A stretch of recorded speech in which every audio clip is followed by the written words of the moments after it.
When I was pregnant, my cousins on my side, they were sort of 6 and 7 maybe, and they said, "What color is the baby going to be?" And I said, "I really don't know." The first thing we had to think about was names, and we eventually settled on Cassius, which is Muhammad Ali's name before he changed it. We decided that that was a really good sort of transatlantic name.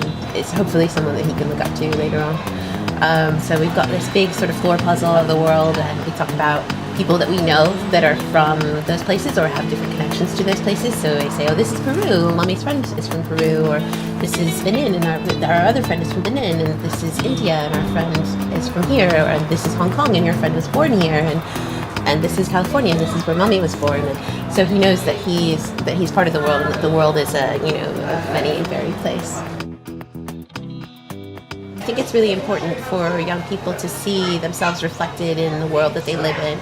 It can be tricky because very often there are things that feature black children, or there are things that feature white children, but there aren't very often things that feature mixed race children. Us navigating this now and learning to deal with these conversations and to find methods of having these conversations with dignity will help him later on, because he will undoubtedly have similar conversations growing up.